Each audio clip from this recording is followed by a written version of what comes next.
Buenas tardes, cuéntanos un poco en qué consiste esta performance tan impresionante que habéis puesto aquí en la Plaza de la Virgen. Pues es un proyecto que se llama Zapatos Rojos, que comenzó en México en el año 2009 a manos de la artista mexicana Elena Chaubet. Elena Chaubet es una mujer que pues su vida se vio truncada por un acontecimiento muy doloroso, que fue el asesinato de su hermana a manos de su marido.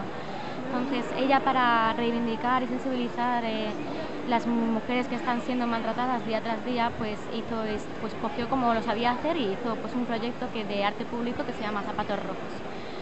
Zapatos rojos es porque el zapato es la prenda en común que se suele encontrar cerca de un cuerpo de una mujer víctima de cualquier tipo de crimen feminicida. Y luego el rojo representa el color de la lucha, de la sangre y también de la violencia. Cada par de zapatos representa a una mujer que ha sido asesinada, violada, maltratada o ha sido víctima de cualquier tipo de crimen de feminicidio.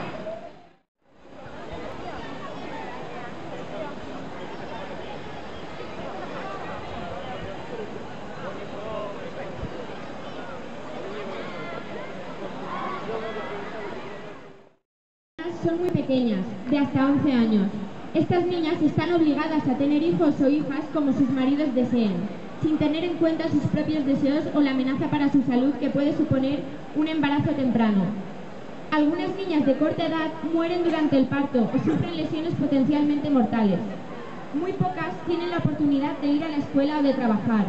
Algunas de ellas hacen lo imposible para escapar de estos matrimonios, sufriendo gran presión de sus familias y de la sociedad.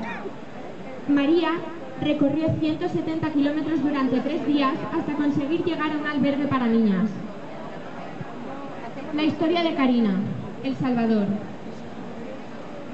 Karina es una joven de 17 años que tuvo un aborto espontáneo y acudió al hospital para recibir atención de urgencia. Las personas profesionales del centro de salud la denunciaron a la policía, dando por hecho que había interrumpido deliberadamente su embarazo. La condenaron a 30 años de prisión por homicidio agravado. 30 años. La historia de Kopila, Nepal. Kopila se casó cuando tenía 17 años y tuvo su primer hijo un año después. Ahora tiene 4 hijos de entre 6 y 12 años de edad. La familia es propietaria de algunas tierras y Kopila trabaja en el campo y cuida del ganado. También hace todas las faenas domésticas y se ocupa de sus 4 hijos. En su familia es costumbre que Kopila dé primero de comer a los niños, después de comer a su esposo y por último coma ella. Si no se siente bien, es su esposo quien decide si acude al centro de salud o no. Kopila dijo a Amnistía Internacional que se había quedado embarazada más veces tras el nacimiento de su hijo pequeño, pero que su esposo había decidido que pusiera bien a esos embarazos abortando. Kopila solo podía tomarse 10 o 12 días de descanso cuando daba a luz. Luego tenía que empezar a trabajar otra vez. Cuando se quedaba embarazada tenía que transportar pesadas cargas de leña, hierba y estiércol de vaca durante todo el embarazo y poco después de haber dado a luz. Debido a ello, cuando tenía 24 años contrajo un prolapso uterino. Dijo: 12 días después del parto fui a cortar leña con el hacha. Mi esposo pidió agua y discutimos. Me dio una fuerte paliza. No sé si se me salió el útero cuando estaba cortando leña o después de la paliza. Fue ese mismo día cuando tuve el problema por primera vez. Fue hace 6 años. Después comencé a tener dolor de espalda y de estómago y no podía ponerme derecha, sentarme ni hacer el trabajo. Me duele el bajo vientre y por lo general tengo dolor de espalda cuando trabajo mucho. Kopila dijo que su esposo la obliga a tener relaciones sexuales y cuando se niega, la golpea. La historia de Amina Filali, el Magreb. Amina Filali, de 16 años, la obligaron a casarse con el hombre que la había violado. No vio más salida que el suicidio. Se mató ingiriendo erraticida en marzo de 2012. Su muerte causó indignación en Marruecos y en toda la región. Tras su historia, se mostró que podía utilizarse la legislación para ocultar una violación. En lugar de protegerla por haber sido víctima de un delito, la ley convirtió a Amina en víctima por segunda vez. La historia de Meriem Ben Mohamed, Túnez. Meriem, de 27 años, denunció que había sido violada por 2 agentes de policía en la ciudad de Túnez, en septiembre de 2012. Las autoridades, en lugar de investigar su denuncia, la acusaron de conducta inmoral. La historia de Sharky, en Túnez. Sharky es una mujer homosexual de 25 años. Sufrió al menos 8 agresiones homófobas en 9 años, incluyendo apuñalamientos y palizas.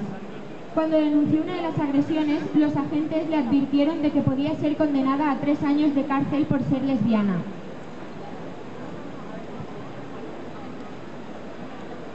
La historia de Belén, en El Salvador. Belén tenía 18 años y era estudiante cuando fue detenida en junio de 2009.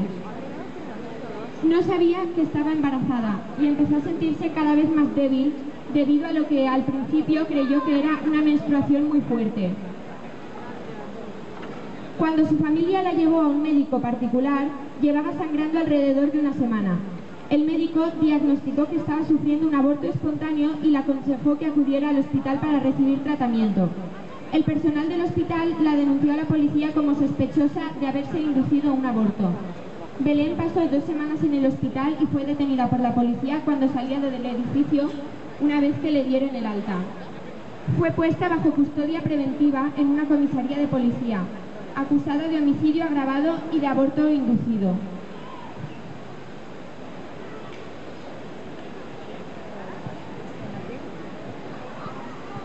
La historia de Sahar Gul, Afganistán. Sahar Gul, una niña de 11 años, fue vendida por su familia a un hombre de 30 años, soldado del Ejército Nacional Afgano. La compró por unos 260.000 afganis, 4.600 dólares estadounidenses aproximadamente, y se la llevó a la casa donde su familia política la tenía encerrada en el sótano oscuro y húmedo.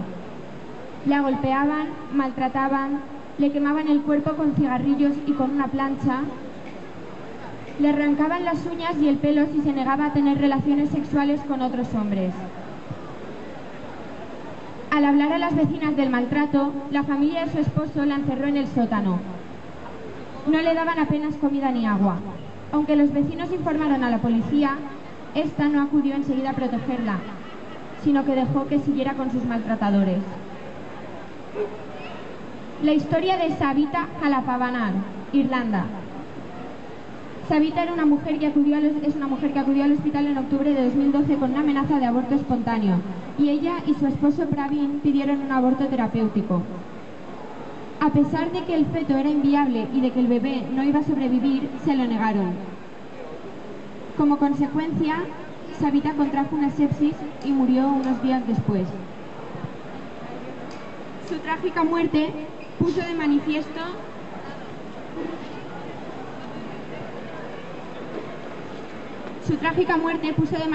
la necesidad urgente de una definición jurídica clara de dicho riesgo.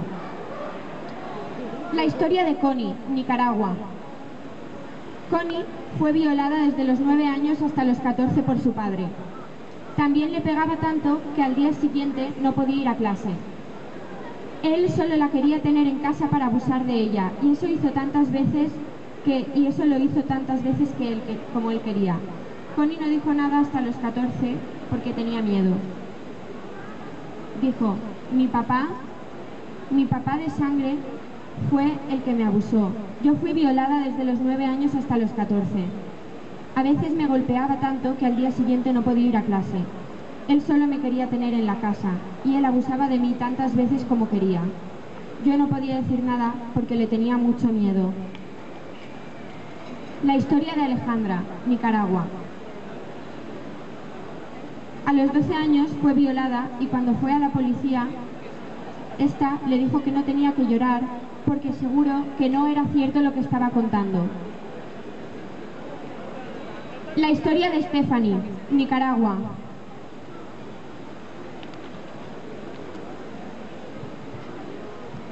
Era una niña de 17 años que fue violada a punto de pistola y que tuvo un hijo a causa de la violación. No le permitieron abortar. las niñas que quedan embarazadas a consecuencia de una violación en Nicaragua no pueden decidir si desean llevar a término su embarazo. Desde 2008, el aborto está penalizado en todas las circunstancias, aunque la mujer o la niña haya sido víctima de una violación, o aunque su vida o su salud corran peligro a consecuencia del embarazo.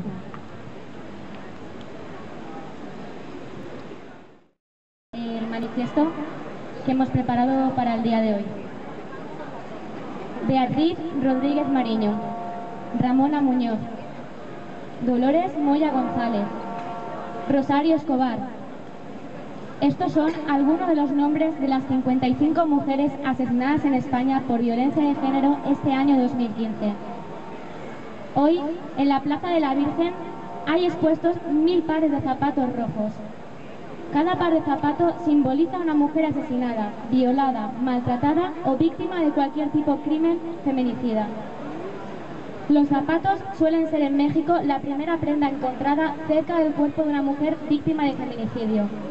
Asimismo, también es la prenda de ropa que simboliza a la mujer desde un punto de vista estereotipado. El rojo representa el color de la sangre, la violencia y, por otro lado, la lucha y el corazón de la esperanza.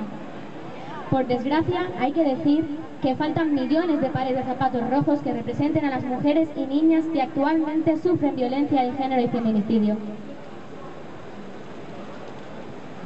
El proyecto de zapatos rojos es obra de la artista Elina Chauvet y está dedicada a todas las mujeres que han sufrido y sufren violencia de género. Esta obra tiene sus inicios en Ciudad Juárez, México. En palabras de la misma artista, esta instalación es un encuentro del arte y la memoria colectiva.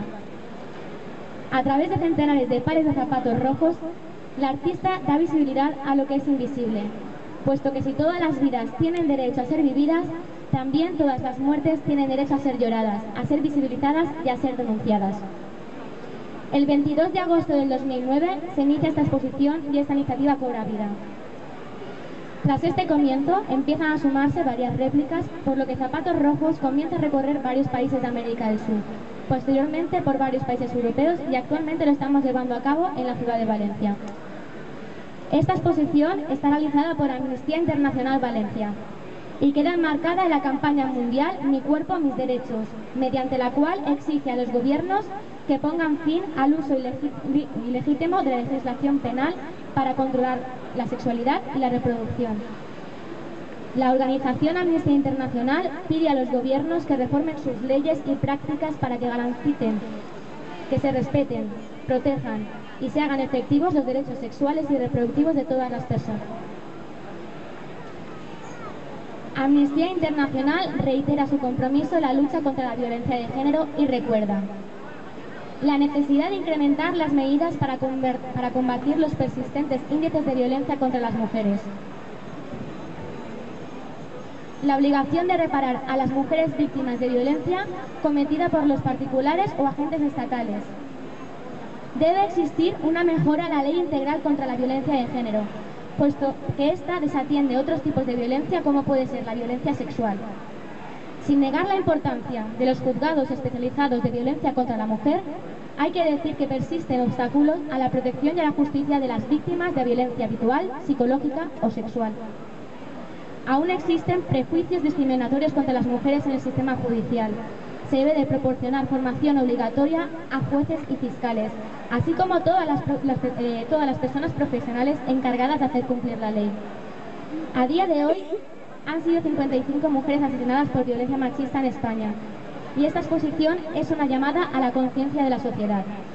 Os invitamos y queremos solicitar al público que escriba en unas hojas que tenemos ahí en el stand, que ahora pondré, palabras de aliento, ánimo, un deseo, un poema o cualquier sentimiento que desee expresar y esa hoja la coloque dentro de un zapato. Posteriormente, esta nota la enviaremos a la artista Elina Chauvet. Súmate a unos pasos sin violencia, el mundo puede cambiar, pero no va a cambiar solo.